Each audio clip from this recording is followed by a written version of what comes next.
হ্যাঁ, তোমরা ঠিকই শুনেছ যে অস্ট্রেলিয়া আর ভারত ফাইনাল ম্যাচ হলে ভারত কিন্তু জিততে চলেছে, অস্ট্রেলিয়া কিন্তু হারবে। এবার চ্যাম্পিয়ন্স ট্রফি কিন্তু ভারত জিতছে, এটা নিশ্চিত করে বলা যায়।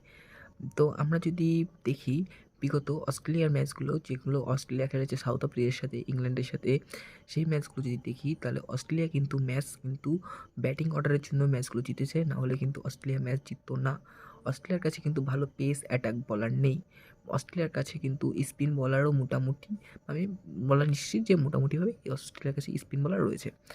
সেরকমভাবে কিন্তু পেস অ্যাটাক বলার অস্ট্রেলিয়ার নেই। অস্ট্রেলিয়া কিন্তু মিচেল স্টার্ক, তারপরে ব্যাট কামিন্স, এরা কিন্তু চ্যাম্পিয়ন্স ট্রফির ম্যাচে নেই। তো অস্ট্রেলিয়ার পেস অ্যাটাক কিন্তু দুর্বল, এটা বলা যায়। আর দুবাইতে যেটা ভারতের সাথে, যদি ভারত যদি ফাইনালে ওঠে তাহলে দুবাইতে হবে ফাইনাল ম্যাচ। তো ফাইনাল ম্যাচ বলা যায় যে দুবাইতে কিন্তু স্লো পিচ, ওখানে কিন্তু পেস অ্যাটাক যদি ভালো না হয় তাহলে কিন্তু মুশকিল। তো সেই দিক থেকে অস্ট্রেলিয়ার কিন্তু ভালো পেস অ্যাটাক বোলার নেই, সেদিক থেকে ভারত কিন্তু এগিয়ে থাকবে। কারণ ভারতের কাছে কিন্তু মোহাম্মদ শামির মতো বলার আছে, হার্ষিত রানা আছে। হার্ষিত রানা কিন্তু বিগত চ্যাম্পিয়ন্স ট্রফির যে ম্যাচটা যদি দেখি ভারতের সাথে পাকিস্তান বা বাংলাদেশ, সেগুলো ম্যাচ কিন্তু ভালো বল করেছে, অসম্ভব ভালো। তো বুমরার রিপ্লেসমেন্ট হিসেবে আমি হার্ষিত রানাকে কিন্তু ভালো মনে করব। এটা কিন্তু একটা ভালো ডিসিশন নিয়েছে গৌতম গম্ভীর। তবে অস্ট্রেলিয়ার কিন্তু একমাত্র ডেভিস হেড ছাড়া ভারতের বিপক্ষে সেরকমভাবে অস্ট্রেলিয়ার কেউ কিন্তু ভালো রান করতে পারে না ব্যাটারদের মধ্যে। তো ভারতের একটা চিন্তা থাকবে ডেভিস হেডকে।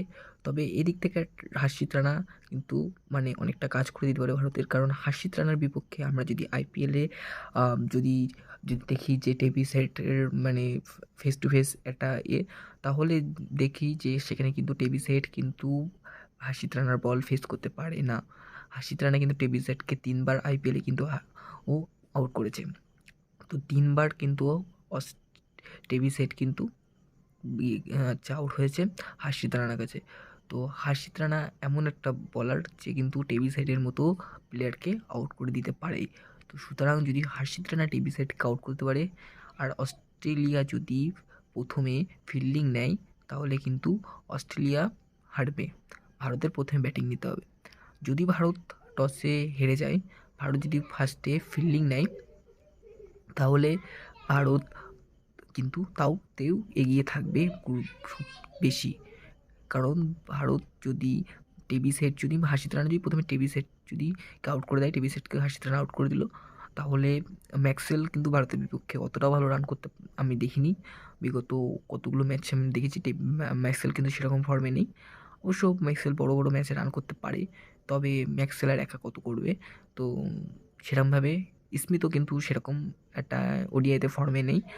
ও বিগত দেখেছি ওই স্মিথ টেস্টে ভালো খেলছে, কিন্তু ওডিআইতে সেরকম একটা ফর্মে নেই। তো এর থেকে বলা যায় ভারতের কিন্তু চ্যাম্পিয়ন্স ট্রফি জেতার লক্ষ্য কিন্তু একেবারে সুনিশ্চিত। ভারত কিন্তু চ্যাম্পিয়ন্স ট্রফি জিততে চলেছে, আমি জোর গলায় বলতে পারি। তো যেসব বাংলাদেশেরা ভাই বোন মানে ইউটিউবাররা আছে বাংলাদেশের আমার থেকে বড় সিনিয়র, আমি তো সবে সবে ভিডিও করা শুরু করেছি, তো তাদেরকে আমি বলতে চাই তারা যদি এই ভিডিওটা তোমরা যদি দেখো, তবে কিন্তু বাংলাদেশ তো বাড়ি চলে গেছে, বাংলাদেশ পাকিস্তান, তবে ভারত কিন্তু চ্যাম্পিয়ন্স ট্রফি ঘরে নিয়ে আসবে, তোমরা দেখতে চলেছো।